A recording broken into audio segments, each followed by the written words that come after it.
குலதெய்வங்களுக்கு ஜெய், குலகுருவுக்கு ஜெய், ஜெகத்குருவுக்கு ஜெய், ஆதிகுருவுக்கு ஜெய், ஆன்மீக குருவுக்கு ஜெய். ஹரே கிருஷ்ணா. நாம் இந்த பதிவில் பார்க்கப் போவது மறுபிறப்பு உண்டா இல்லையா என்ற கேள்விக்கு மறுபிறப்பு உண்டு என்பதை பற்றி தொடர்ந்து இன்னும் பல வீடியோகளில் பார்க்க உள்ளோம். மறுபிறப்பு என்பது தொன்று தொட்டு நடந்து வருகிறது. பூமியில்தான் பிறப்போம் என்ற நிலையெல்லாம் இல்லை. 14 லோகங்களில் ஒரு லோகமான பூமியை தவிர்த்து வேறு லோகங்களிலும் நாம் யுகம் யுகமாக பிறப்பெடுத்து வந்து கொண்டிருக்கிறோம். பூமியை எடுத்துக்கொண்டோம் என்றால் பிறப்புகள் என்பது தொடர்ந்து கொண்டுதான் இருக்கிறது. பிற லோகங்களில் இருந்தும் பூமியில் பிறப்பெடுக்கும் வாய்ப்புகள் நிச்சயம் உண்டு. இதையெல்லாம் நாம் தெளிவாக பின்வரும் பதிவுகளில் பார்ப்போம். பிறப்பின் ரகசியம் என்பது யாராலும் உணர முடியாத ஒன்று. அதேபோல் இறப்பு என்று தோன்றிவிட்டால் இந்த உடலை இயக்கிய உயிர் பிரிந்துவிட்டது என்பதை நம்மால் உணர முடிகிறது, ஏற்க முடிகிறது.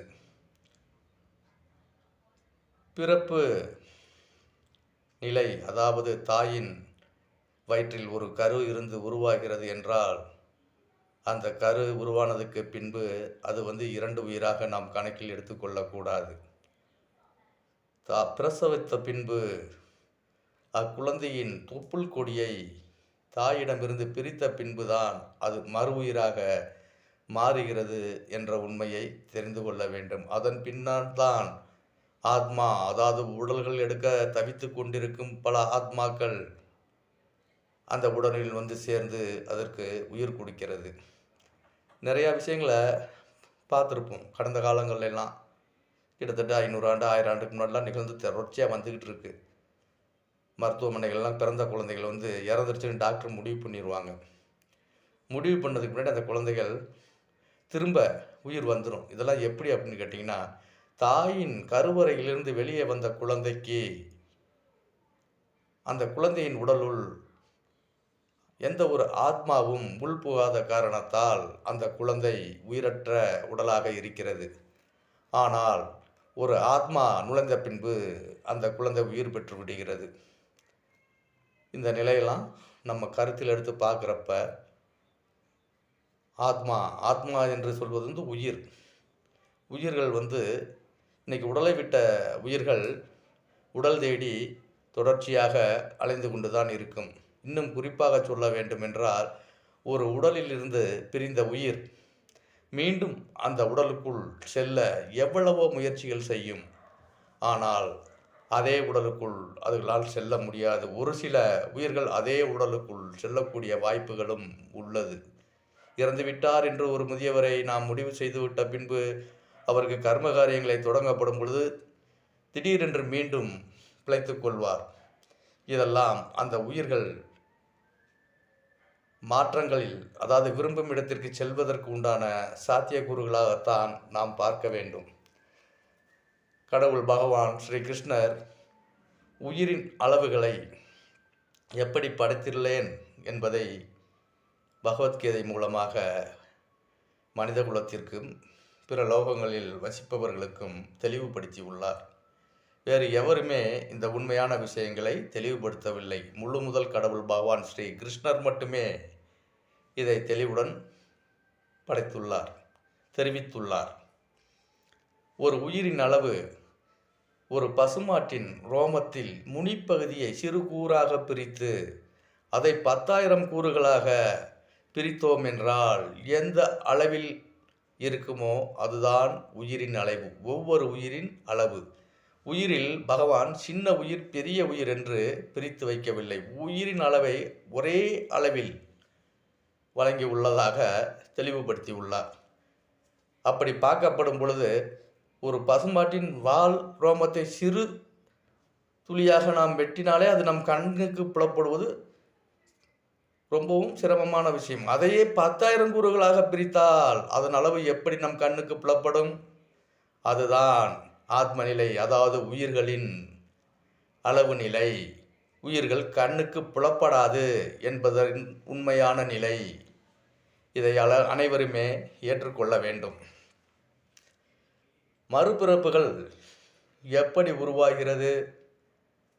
ஒவ்வொரு உடலை வைத்துக்கொண்டும் கடவுளுக்கு சேவை செய்தவர்களுக்கு ஒரு நிலையிலும், கடவுளுக்கு சேவை செய்யாமல் இருந்தவங்களுக்கு இன்னும் பல நிலைகள்லையும் உயிர்கள் மாற்றி மாற்றி அமைச்சு வழங்கப்பட்டுக்கிட்டு இருக்குது.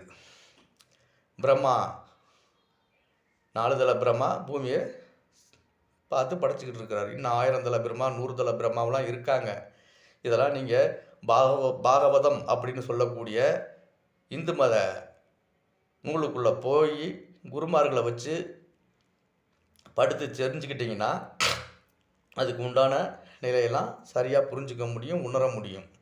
கலிகாலத்தில் எல்லா விஷயங்களையுமே நம்ம எளிதாக தெரிஞ்சுக்கணும் அப்படின்னு சொல்லி சொன்னால் அகில உலக கிருஷ்ண பக்தி இயக்கத்தின் குருமார்களை நாடினீர்கள் என்றால் உண்மையான, உறுதியான, தெளிவான நிலைகள் உங்களுக்கு நிச்சயம் கிட்டும். அதிலும் பற்பல ஜென்மங்களில் எடுத்து வந்த ஆத்மாக்கள், வேறு வேறு உடலை எடுத்து வந்த ஆத்மாக்கள், அதனுடைய பிராப்தம் முன்கூட்டியே அமைந்திருந்தால் அவர்கள் பக்தியை விட்ட இடத்திலிருந்து மீண்டும் தொடரப்படும் பொழுது அவர்களுக்கு அந்த நிலைப்பாடுகள் எளிதாக வரும். என்னை பொறுத்தவரை நான் எந்த நூல்களையும் கற்றறிந்தவன் அல்ல. பகவத்கீதையை மட்டும் 2 முறை படித்துள்ளேன் இந்த ஜென்மத்தில். ஆனால் போன ஜென்மத்தில் நான் பல நிலைகளை கடந்து வந்துள்ளேன் என்பதை இந்த ஜென்மத்தில் என்னால் உணர முடிகிறது. அதுவும் குறிப்பாக நான் 7வது ஜென்மத்தில் இருக்கிறேன் என்பதை என்னால் தெளிவாக உணர முடிகிறது. இதன் குறிப்பு 28 பற்கள் தான் எனக்கு உள்ளது. இது இந்திரலோகம், சந்திரலோகம், தேவலோகம் இந்த மாதிரி லோகங்களில் இருக்கிறவங்களுக்குலாம் 28 பல்லு தான். ஆனால் பூமியில் பிறக்கிறவங்களுக்கு 32 பல்லு அப்படிங்கிறது முடிவு செய்யப்பட்ட விஷயம். ஆனால் இதுவரை நான் 28 பற்களுடன் தான் இருக்கிறேன். அப்படி கணக்கிட்டு பார்க்குறப்ப நான் பிறப்பில் கடைசி பிறப்பை எட்டிட்டேன் அப்படிங்கிறது உண்மையான உணர்வு. வேறு யாருக்கும் இந்த 28 பற்கள் இருந்தால் அவர்களும் மனித பிறப்பில் கடைசி பிறப்பு அப்படிங்கிறத உறுதி செஞ்சுக்கலாம். 28 பல்லோட பிறக்கிறவங்க 6 பிறப்பு மனித பிறப்பாக பிறந்து 7வது பிறப்பு மனித பிறப்பாக பிறக்கிறவங்களுக்கு அது அமையும் அப்படிங்கிறத நான் உள் உணர்வில் நல்லா தெளிவாக தெரிஞ்சிருக்கேன். காரணம் என்னன்னு கேட்டிங்கன்னா, இந்திரலோகம், சந்திரலோகத்தில் இருக்கவங்களோட பற்களோட எண்ணிக்கை இதே அளவில் தான் இருக்குது. இதெல்லாம் பார்க்கப்படும் பொழுது கடவுள் இல்லைன்னு சொல்கிறது, கடவுளை நம்பாமல் இருக்கிறது, கடவுளுக்கு சேவை செய்யாமல் இருக்கிறது, தற்குறித்தனமாக தான் விருப்பப்படி வாழ்கிறது எல்லாமே தண்டனைக்கு உரிய குற்றம். இன்னும் தெளிவாக சொல்லணும்னா, மனிதர்களுடன் ஒன்றி உறவாடும் ஓரறிவு ஜீவனிலிருந்து 5 அறிவு ஜீவன் வரை மனிதர்களாக இருந்து கீழ்பிறப்புக்கு போன உயிர்கள்தான். அதனால்தான் மனிதனை கண்டு அச்சப்படாமல், பயப்படாமல் மனிதனுடன் இணைந்து வாழ்ந்து கொண்டிருக்கிறது. மனிதனை விட்டு விலகி போகும் உயிர்கள் அனைத்தும் மனித உடலை எப்போதுமே எடுக்காத உயிர்கள். அவர்களின் கர்ம வினைக்கு தக்கவாறு எப்போதாவது ஒரு தரம் மனித பிறப்பை எடுக்கிறதுக்குண்டான வாய்ப்புகள் அதுகளுக்கும் அமையும். இந்த மாதிரி விஷயங்கள் நிறையா இருக்குது. இன்றைக்கி மறுபிறப்பு இருக்கா இல்லையா அப்படிங்கிறத ஒரே வீடியோவில் நம்ம புரிஞ்சிக்க முடியாது. வரிசையாக வர வீடியோக்களில் தான் புரிஞ்சிக்க முடியும். இதை நல்லா தெரிஞ்சுக்குங்க. உண்மையான உணர்வை எல்லாரும் பெறணும். அந்த உண்மையான உணர்வை பெறுவதற்கு முதல்நிலை ஆன்மீகம் மட்டுமே உதவியாக இருக்கும். முதல்நிலை ஆன்மீகம் என்பது முழு முதல் கடவுள் பகவான் ஸ்ரீ கிருஷ்ணரின் அறிமுகத்தை நாம் அடைய வேண்டும். அந்த அறிமுகத்தை பற்றி இன்று பூமியில் அகில உலக கிருஷ்ண பக்தி இயக்கத்தை தவிர வேறு எவரும் அறிமுகப்படுத்துவது இல்லை. இந்த உண்மையை தெரிந்து கொள்ளுங்கள். இந்த பிறப்பு, அதுவும் மனிதனாக பிறந்த பிறப்பு வெகு சிறப்பான பிறப்பு. இந்த பிறப்பை வீணடித்து விடக்கூடாது எவரும். இந்த பிறப்பின் ரகசியமே முழு முதல் கடவுளுக்கு மனித உடல் எடுத்த உயிர்கள் இந்த உடலை வைத்து சேவை செய்ய வேண்டும் என்பதற்காக மட்டுமே. வேற எந்த நோக்கத்திற்காகவும் இந்த உடல் நமக்கு கிட்டவில்லை. இயற்கையாகவே நாம் உயிர் வாழ்வதற்கு உண்டான அனைத்து நிலைகளையும் பகவான் இந்த பூமியில் படைத்துள்ளார். இதை அனைவராலும் உணர முடியும், பார்க்க முடியும், ஏற்றுக்கொள்ளவும் முடியும். இதில் மாற்றம் இல்லை. இந்த உண்மையை நம்புபவர்கள் எவரும் கடவுள் இல்லை என்று மறுக்கவும் மாட்டார்கள். இன்று கடவுள் இல்லை என்று சொல்லி வாழ்ந்து வருபவர்கள் அடுத்த பிறப்பு அவர்களுக்கு கடவுளை அறியாத ஒரு பிறப்பாகத்தான் அமையும்.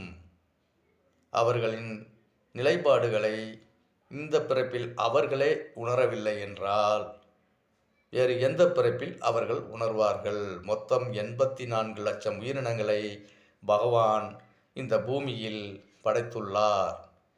80 லட்சம் உயிரினங்களை பல நிலைகளில் படைத்து மனிதனை மட்டும் 4 லட்சம் தோற்றத்தில் படைத்துள்ளார்.